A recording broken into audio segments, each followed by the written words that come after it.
Welcome to Business Incubator, where we interview experts on what are some of the most relevant strategies right now you can use in your life and business to continue growing. I'm Halushka, and today I'm here with Jenna, and we're going to talk all about supporting your mental health in the time of uncertainty. So Jenna is a holistic nutrition coach, business owner, and a mom of 3 kids with special needs. She helps exhausted and overwhelmed entrepreneurs feel good again by teaching them simple strategies to support their mental health and wellness. After going through burnout and living with daily panic attacks, Jenna knows what entrepreneurs need to look after themselves so they can feel better and have the energy to do the things they love. So thank you for coming on, Jenna. Super excited to have this conversation with you. Great. Thanks for having me here, Kat. For sure. So let's just dive in because I know a lot of people right now are struggling in many different ways. So what are some of the things that we can do to ensure that we, so to say, don't go crazy? Yes, being, at home, maybe more intensely with your family than usual, having that limited social contact. There's so many different factors, as well as just the uncertainty of what's coming next and how our lives are going to change. There's lots of things that, people are finding challenging right now.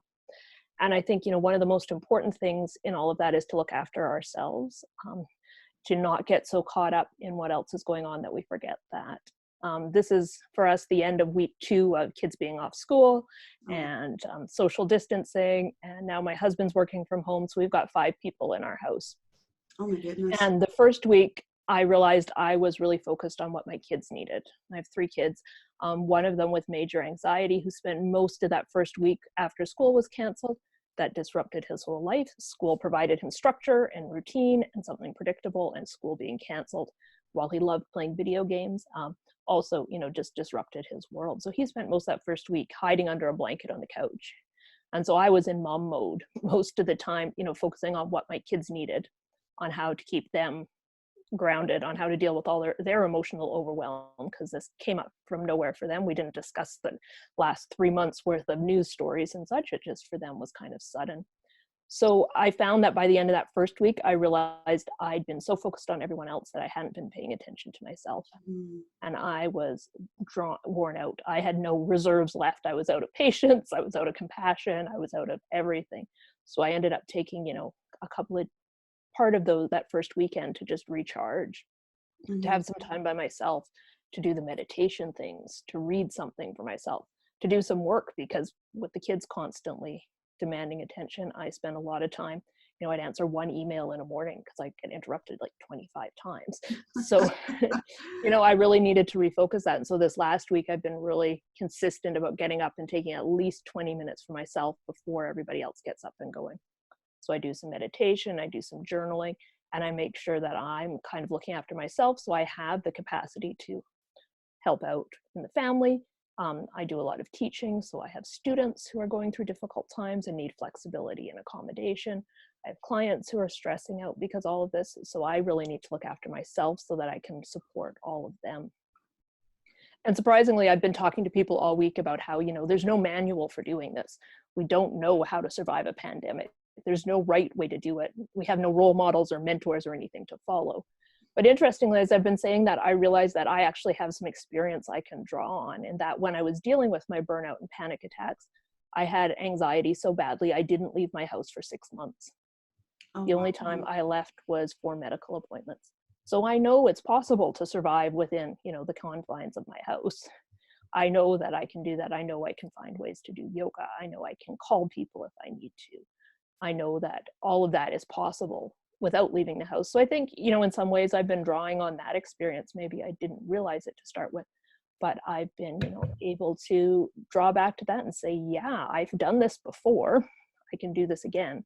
And it is possible. We can call on delivery services. We can phone people. Now we've got Zoom, all of those different ways of connecting without actually having to leave your house if that's the situation you're in. Absolutely. And it's interesting that you brought that up. I never thought about it, but I guess all of us to some extent had experience similar to this before. Like for me as a kid, remember grounding? When you were grounded, you can go see your friends. I'm just like, so we have been in self-isolation, so to call it, right? as a punishment before. And maybe that's what brings up so many emotions for people right now, is that's a version of punishment, right? That's true. Yeah. And so as an adult, now we have to go through it again, and we feel like we don't have control. So I'm curious, first of all, like how do you have those conversations with your kids now when you do need time for yourself?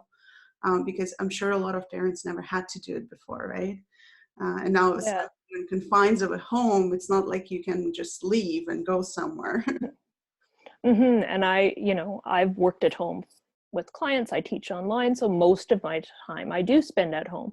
But it's different being at home when everybody else leaves and being at home when everybody is still staying, right? They aren't going to school and work, they're all here. So yeah, week one was a disaster. And then we kind of figured into a routine. So my husband and I have divided the day up. We each get half a day of uninterrupted work time. So we taking turns in my office because he doesn't have one at home.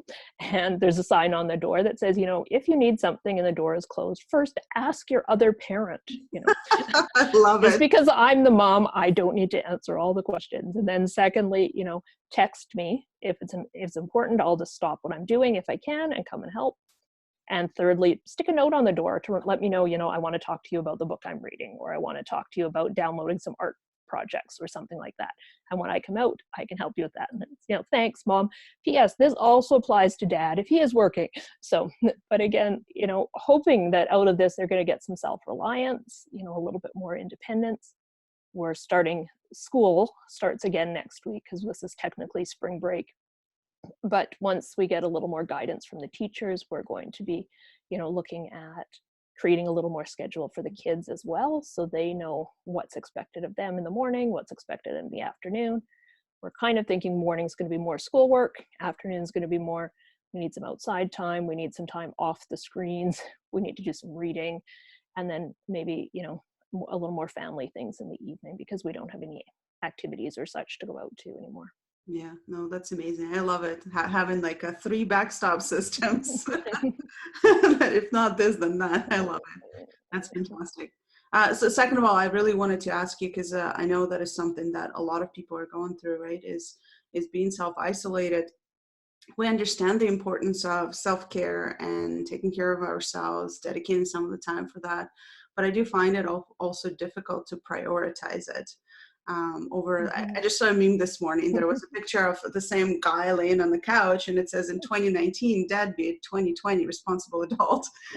Just like, it just it really hit home, right? Because it's funny, because last year when someone was just staying at home and doing nothing, people would just frown upon it. But now it's like being a responsible person by staying at home. But at the same time, I'm sure there's a lot of things you could be doing for personal care. But how do you stick to that habit? How do you make sure that you're not actually skimming on yourself? Yeah, I think a few things. First, developing some kind of routine and sticking to that. So for me, it's been doing some meditation and journaling before I get started on my day. Second of all, I think it's not losing those grounding things that kind of tie us to normal life, whatever that was. So don't spend the day in your pajamas on the couch, right? Like, get up, get dressed. Maybe you wear jeans instead of a suit. That's okay. But, get up, get dressed, make it a formal day, have breakfast, put your dishes away. All of those things, don't let it become, well, I'm just on vacation and I don't have to do anything. Because those routines we already have support us in a lot of ways, and they give us that sense of normalcy. And the other thing I've been talking to people a lot about is like, work on little changes. Like, just because you're home all day doesn't mean like you're going to be in your home gym for an hour a day and you're going to do a yoga video, because everybody's got videos out there and stuff. Work on those tiny little changes you can make that aren't going to add more stress and disruption to your life. So maybe that's something as simple as, I'm going to make sure I've got a glass of water with me all day. I don't always do that well at work or if I'm out and about, but at home I can keep a glass of water beside me and sip on that all day. When we add those little changes, they don't overwhelm our systems. If we try to change too much too fast, it actually sends our body into fight or flight, and we get those panicked, overwhelmed feelings. So when we can make tiny changes that don't provoke that kind of a response, we're much more likely to stick with them. Our body doesn't like change. Our body doesn't like things that feel new and different. So those tiny changes are where to start. It's not time to decide you're going to become a vegan and do a juice cleanse like right now. Maybe you're going to have less chocolate Everything. because it's harder to buy, but that might be enough of a, change if you feel you need to do some health changes. Yeah. Yeah, fantastic. And for those people who are struggling with anxiety attacks and overwhelm, I guess if it's coming on, if it's coming up, I don't know what's the right verb to use there. If you are on the verge of getting an anxiety attack, what are some of the things that you can do? Well, I think the first thing we can always do is breathe. One of the things is that our mental reaction and our physical reaction are closely tied together. So if we're worried and getting into that physical overwhelm, we can actually slow that mental overwhelm in reverse. So if we can breathe and slow our heart rate and slow our breathing rate, that actually gets more oxygen in our body, and we send messages to our brain that we're okay, we're getting enough oxygen, things are all right. So those slow breathing things, like square breathing is the simplest one. I think, you breathe in for 4, hold for 4, breathe out for 4, hold for 4. It's a really simple go around and around, but you're concentrating on your breathing, you're slowing it down, and you're doing really what we call mindfulness. You're focusing right now on the moment instead of what's gone wrong, what could go wrong, what you have to do. You're focusing on that breathing, and that actually slows your heart rate, slows your breath rate, gets more oxygen in your body, and will start to hopefully calm your mind. Now, you may need to do that every 20 minutes. You may need to do that over and over. But that's the kind of, one of the strategies I've used when I have panic attacks or I'm in situations where I'm feeling overwhelmed. I find that really helps to settle things down. Awesome. Well, thank you so much, Jenna, for jumping on and sharing your brilliance. Very much appreciate you. I know my audience is going to love your tips, and it's going to help them tremendously to go through the times like this. And I know you have a resource that you would like to share with us. Yeah, I've got a workbook and ebook called Perk Up: Simple Ways, Strategies to Boost Your Mood Right Now.